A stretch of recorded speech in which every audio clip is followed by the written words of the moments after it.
Okay, so now we're getting down to the different programs that are available, and I'm going to throw these out. There are a couple government programs and then a couple conventional programs. FHA is one. It's a first-time home buyers program. The VA, for some reason, it's not on my, well, yeah, there it is, Veterans Administration. I'm going to go in this order. Veterans Administration program is the best program by far of all of them. The fact that you don't have to put any money down, that you have low credit scores, it has expanded ratios, and you can finance any mortgage insurance if there is some. Sometimes there's not. It's just a great loan. So VA is the top of my list as far as loans, and we'll go through that. The second one is the Fannie Mae and Freddie Mac. Those are conventional loans. Those are non-government agencies, or I don't know, maybe they're semi-government agencies. The jury's still out as to what exactly is going on with those, but I think that they still have something to do with the government. Can't tell you what. But conventional is a very good program. It has a lot of positive characteristics. It's a little bit harder program to qualify for. You have to have higher FICO scores.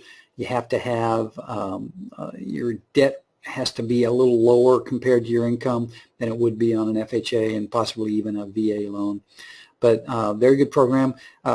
When people ask me if they're not when I ask them if they're not a vet, the conventional program is the program that if you were a family member or somebody that I cared about greatly, which I do all my customers, but I would put you in a conventional loan if it fits.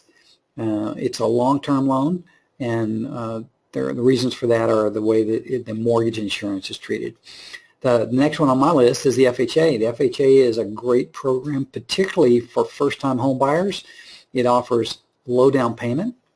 It allows the maximum higher ratios that you can qualify with, and the rates are crazy good. They're as good a rates as you'll find out there, and it just is geared toward making it easier, particularly for first-time home buyers, but you don't have to necessarily be a first-time home buyer to use the FHA program. There are a lot of people that use it the first time and the second time and the third time, so you can use it multiple times.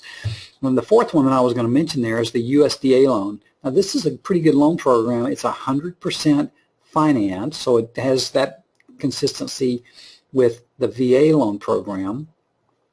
But it's more like an FHA loan. And the reason this loan has been popular is because there's not a lot of default on them. They found that people that live in the rural areas, they tend to stay in their properties longer.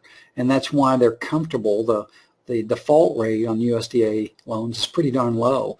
So it's a good program. There's some income limits to it. You can't make too much money, and your property has to be in what's considered by the USDA a rural area. Sometimes that's there's kind of some fine lines on there, but the income is probably one of the bigger reasons that a lot of people don't do that. So hopefully that makes sense. And again, I'm going to ask you if you've got questions, just hold those.